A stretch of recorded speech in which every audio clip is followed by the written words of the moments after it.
નમસ્કાર વહાલા વિદ્યાર્થી મિત્રો, આ યુટ્યુબ ચેનલની અંદર તમારું હાર્દિક સ્વાગત છે. જો મિત્રો તમે ચેનલને લાઇક શેર અને સબસ્ક્રાઇબ ન કરી હોય તો ફટાફટ જઈને તમે ચેનલને લાઇક શેર અને સબસ્ક્રાઇબ કરી દો. તો મિત્રો આપણે વિભાગ ડી ની અંદર પ્રકરણ 6 છે એના આપણે પાર્ટ 1 અને પાર્ટ 2 જોઈ ગયા છે. પાર્ટ 1 ની અંદર આપણે સમપ્રમાણતાનું મૂળભૂત પ્રમેય એટલે કે થેલ્સનું પ્રમેય આપણે જોયું હતું અને પાર્ટ 2 ની અંદર આપણે થેલ્સનું પ્રતીક પ્રમેય જોયું હતું. તો હવે પાર્ટ 3 ની અંદર છે આપણે બધા દાખલાનું સોલ્યુશન કરશું. મિત્રો આમાં ઘણા બધા છોકરાઓ એવા હોય છે કે જે આ ચેપ્ટરને સ્કીપ કરી દેતા હોય છે, પરંતુ આ ચેપ્ટર સાવ સહેલો છે. જો તમે એને ખાલી આકૃતિને તમે સારી રીતે સમજી શકશો ને તો આ ચેપ્ટરની અંદર કાંઈ જ નથી. બરાબર, તો ચાલો દાખલો શરૂ કરીએ. દાખલા નંબર 3 તમને કીધું છે કે 90 સેન્ટીમીટર ઊંચાઈવાળી એક છોકરી વીજળીના થાંભલાના તળિયેથી 1.2 મીટર પ્રતિ સેકન્ડની ઝડપથી દૂર જઈ રહી છે. જો વીજળીનો ગોળો જમીનના સમતલથી 3.6 મીટર ઊંચે હોય તો 4 સેકન્ડ પછી તેના પડછાયાની લંબાઈ શોધો. તો જો મિત્રો, અહીંયા આપણે જો આંખો દોરી છે એવી શું છે, આપણો વીજળીનો થાંભલો છે.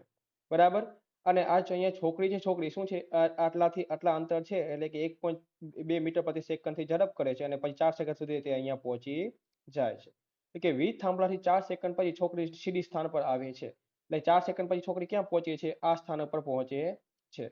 તો ડી આ આપણે શું છે, ડી જે આ મળ્યો, આ શું છે, આપણી છોકરી છે. બરાબર, આ છોકરી અહીંયા ઊભી છે અને વીજળી થાંભલો અહીંયા છે, ગોળો અહીંયા છે. તો છોકરીનો પડછાયો કઈ બાજુ પડશે? આ બાજુ પડશે. એટલે કે આ ડી શું છે, આપણો છોકરીનો પડછાયો છે. અને ડી બરાબર મેં શું લીધું છે? x મીટર આપણે ધાર્યું છે.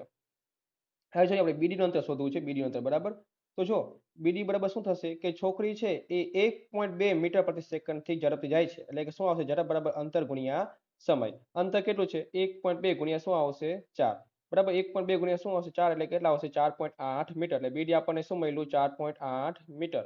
બરાબર, એટલે કે બીડી નું અંતર આપણે કેટલું મળ્યું છે? 4.8 અંતર મળ્યું છે. બરાબર, હવે આપણે જોઈએ તો ત્રિકોણ ABC, તો ત્રિકોણ AB અને E માં અને ત્રિકોણ CDE માં, આ બંને ત્રિકોણમાં જોઈએ આપણે તો જે બે ત્રિકોણ મેં અહીંયા દોરી નાખ્યા છે તમને સમજવા માટે. બરાબર, તો જે ખૂણો B અને ખૂણો D બે કેવા છે? કાટખૂણા છે. એટલે કે બેના ખૂણા કેવા હશે? સરખા જ હશે. જ્યારે ખૂણો E અને અહીંયા આમાં ખૂણો E, બે ખૂણો કેવો? એક જ ખૂણો છે. બરાબર, ખૂણો કેવો છે? એક જ ત્રિકોણ છે.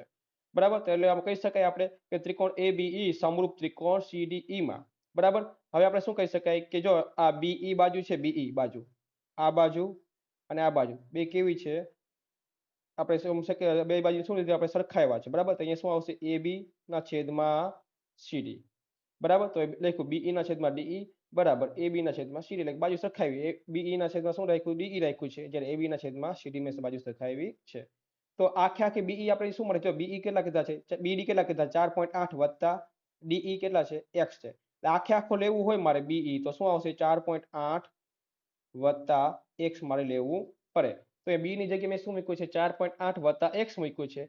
જ્યારે ડીઈ ની કિંમત આપણે શું ધારી હતી? x ધાર્યું હતું. બરાબર, અને એ બી ની કિંમત આપણે થાંભલાની ઊંચાઈ આપેલી છે 3.6 આપેલું છે. બરાબર, અને અહીંયા આપણે સીડી કેટલા આપેલા છે? 0.9 મીટર 9 મીટર આપેલા છે. બરાબર, એટલે કે 90 સેન્ટીમીટર છે, એમાં મીટરમાં ફેરવ્યા છે આપણે. તો શું થશે? ચોકડી ગુણાકાર આપણે કરશું તો જો 4.8 વત્તા x છે, અહીંયા આપણે કદાચ ઉડાય 9 ચોક કેટલા થઈ જશે? 36 થઈ જશે. બરાબર, પોઈન્ટ કેન્સલ થઈ જશે. તો હવે આપણે ચોકડી ગુણાકાર કરીએ. 4.8 વત્તા x એટલે ગુણાકાર કરશું એટલે શું મળશે? આપણે 4x મળશે. હવે આ 4x છે, આ x છે, આપણે આ સાઈડ કેવા થઈ જશે? માઇનસ થઈ જશે. કેવા થઈ જશે? માઇનસ થઈ જશે. એટલે 4x માઇનસ x એટલે કેટલા મળશે? આપણને 3x મળશે. આ 3 છે આખા પદારે ગુણાકારમાં સામેલ છે એટલે શું થઈ જાય? ભાગાકારમાં વયા જાય. તો 4.8 ના છેદમાં 3 કરશું આપણે, ભાગાકાર કરશું આપણે શું મળશે? 1.6 મળશે. તેથી 4 સેકન્ડ ચાલ્યા પછી છોકરીનો પડછાયો કેટલો મીટર હશે? 1.6 મીટર લંબાઈનો બને છે. આપણે પડછાયાની લંબાઈ શોધવાની હતી, તો આપણે પડછાયાની લંબાઈ કેટલી મળી છે? 1.6 મીટર મળી છે. તો ચાલો આપણે દાખલા નંબર હવે 4 જોઈએ. તો આપેલ આકૃતિમાં ત્રિકોણ એબીસી ના વેધ એડી, ત્રિકોણ એબીસી છે એમાં વેધ શું છે? એડી, અને બીજો વેધ શું છે? સીઈ છે. એ બંને પી બિંદુમાં છેદે છે. તો સાબિત શું કરવાનું છે? તો પેલું આપણે સાબિત એમ કરવાનું છે કે ત્રિકોણ એઈપી સમરૂપ શું છે? ત્રિકોણ સીડીપી છે. બીજામાં એમ કીધું છે ત્રિકોણ એબીડી સમરૂપ શું છે? ત્રિકોણ સીબીઈ. ત્રીજામાં તમને શું કીધું છે? કે ત્રિકોણ એઈપી સમરૂપ ત્રિકોણ એડીબી. ચોથામાં તમને શું કીધું છે? કે ત્રિકોણ પીડીઈ સમરૂપ ત્રિકોણ બીઈસી.